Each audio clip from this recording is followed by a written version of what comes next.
पहाड़ियों और हरी भरी हरियाली के बीच बसे एक छोटे से गांव में मास्टर कोजी नाम का एक बुद्धिमान बूढ़ा भिक्षु रहता था। मन को पढ़ने की उनकी क्षमता की कहानियों से आकर्षित होकर दूर दूर से लोग उनका मार्गदर्शन चाहते थे। अफवाह यह थी कि मास्टर कोजी आश्चर्यजनक सटीकता के साथ किसी के विचारों की गहराई में उतर सकते थे और मानव मन के रहस्यों को केवल 1 मिनट में उजागर कर सकते थे। कृपया पूरा वीडियो देखें और हमारे चैनल को सब्सक्राइब करना न भूलें। एक दिन हिरोशी नाम का एक संशयवादी यात्री गांव में आया।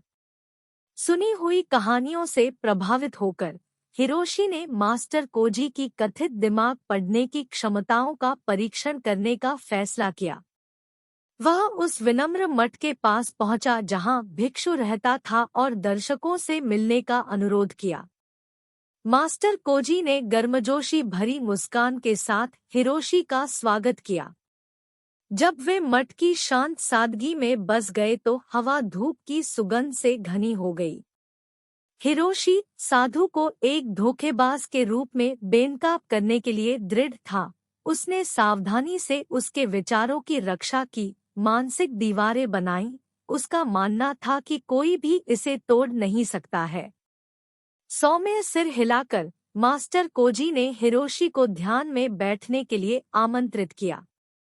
जैसे ही उन्होंने अपनी आंखें बंद की, भिक्षु ने धीरे से बोलना शुरू किया। मन के विशाल विस्तार में विचार एक शांत तालाब की सतह पर लहरों की तरह है। मन को समझने के लिए व्यक्ति को शांति को अपनाना होगा और प्रतिबिंबों का निरीक्षण करना होगा। आगामी सन्नाटे में मास्टर कोजी गहरे चिंतन में खोए हुए लग रहे थे। समय बीतता गया और हिरोशी का संदेह एक उत्सुक प्रत्याशा में बदल गया। जैसे ही संदेह वापस आने लगा, मास्टर कोजी ने अपनी आंखें खोली और उन्हें हिरोशी पर स्थिर दृष्टि से टिका दिया। मास्टर कोजी ने कहा, आप पर हाल ही में हुई हार का बोझ है। उनकी आवाज पत्तों के बीच से सरसराती हुई हल्की हवा जैसी थी। हिरोशी की आंखें आश्चर्य से फैल गई।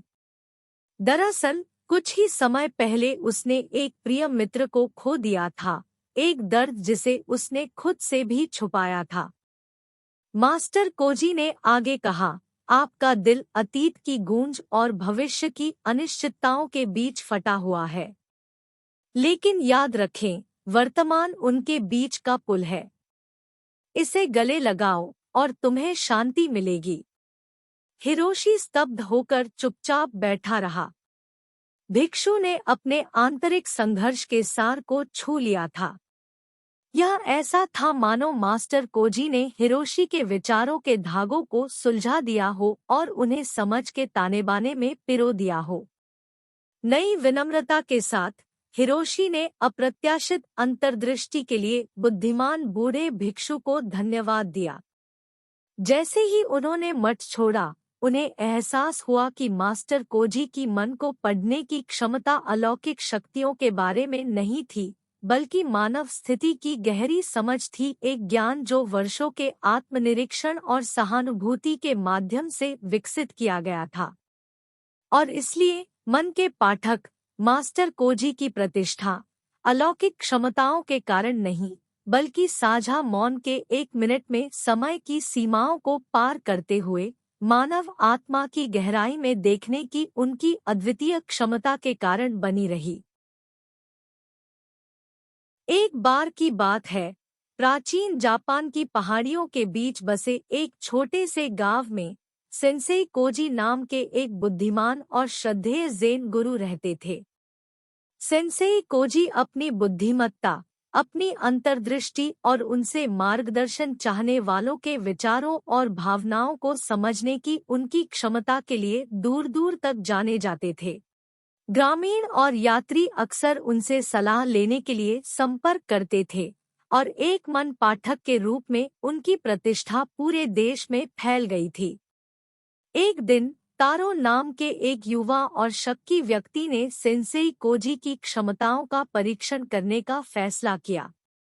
टैरो ने बुद्धिमान गुरु के कौशल की कई कहानियां सुनी थी, लेकिन उसे इस बात पर पूरा विश्वास नहीं था कि कोई सचमुच किसी अन्य व्यक्ति के दिमाग को पढ़ सकता है। वह सेंसेई कोजी को एक धोखेबाज के रूप में बेनकाब करने के लिए कृतसंकल्प था। टैरो ने एक योजना बनाई।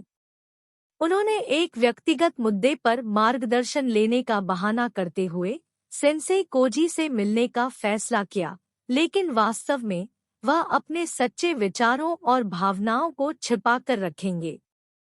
ज़ेन गुरु की गहरी धारणा से अपनी सच्ची भावनाओं को बचाने के लिए वह रूपक और शाब्दिक दोनों तरह से एक मुखौटा पहनता था। तारो सेंसेई कोजी के विनम्र निवास, एक हरे भरे बगीचे से घिरी एक शांत कुटिया के पास पहुंचा और दरवाजा खटखटाया। सेंसेई कोजी ने गर्मजोशी भरी मुस्कान के साथ उनका स्वागत किया और उन्हें अपने साधारण लेकिन शांतिपूर्ण टाटामी मैट वाले कमरे में बैठने के लिए आमंत्रित किया।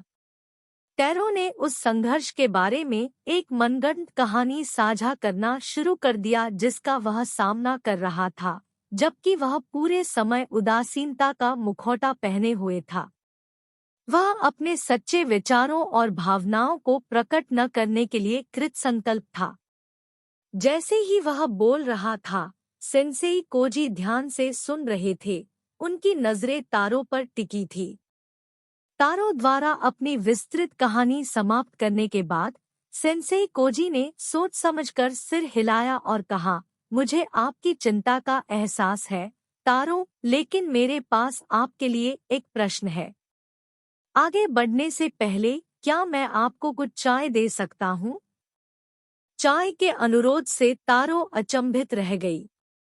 उन्हें उम्मीद थी कि सेंसेई कोजी तुरंत उनके विचारों और भावनाओं पर गौर करेंगे, लेकिन चाय के लिए मास्टर का अनुरोध उनकी यात्रा के उद्देश्य से असंबंधित लग रहा था। तारो चाय के लिए सहमत हो गया और सेंसेई कोजी इसे तैयार करने लगा। जैसे ही उसने सेंसेई कोजी को ध्यान से चाय बनाते देखा, तारो का संदेह गहरा गया। उसने सोचा, चाय बनाने से सेंसेई कोजी को मेरे दिमाग को पढ़ने में कैसे मदद मिल सकती है? एक बार चाय तैयार हो गई, सेंसेई कोजी ने तारो के लिए एक कप डाला और उसे दे दिया। तारो ने देखा कि कप लगभग पूरा भर गया था और उसे इसके छलकने की चिंता हुई। उनके मन में शिष्टाचार और संतुलन को लेकर चिंताएं दौड़ने लगी। जैसे ही तारो ने गर्म चाय का एक घूंट लिया, उसे अपने हाथों में कप की गर्माहट और मुंह में चाय का सुखदायक स्वाद महसूस हुआ। उसे एहसास हुआ कि वह क्षण भर के लिए अपनी मनगढ़ंत कहानी और उस मुखौटे को भूल गया है जो उसने अपनी सच्ची भावनाओं को छिपाने के लिए पहना था।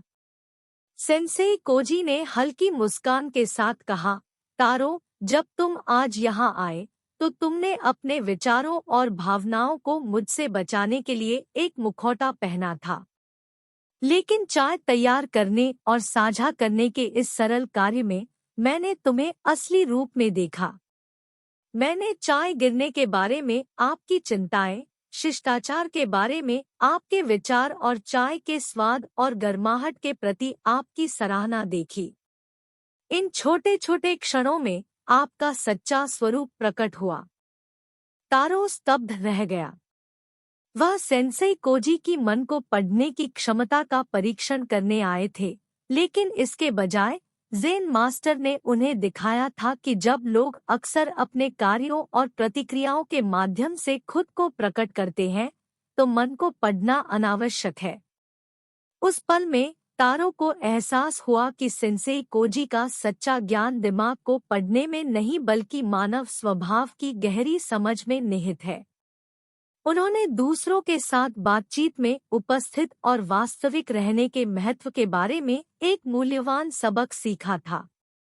ज़ेन गुरु के प्रति नए सम्मान के साथ तारो ने सेंसेई कोजी को धन्यवाद दिया और चले गए। अब उनकी बुद्धिमत्ता की प्रामाणिकता पर कोई संदेह नहीं था।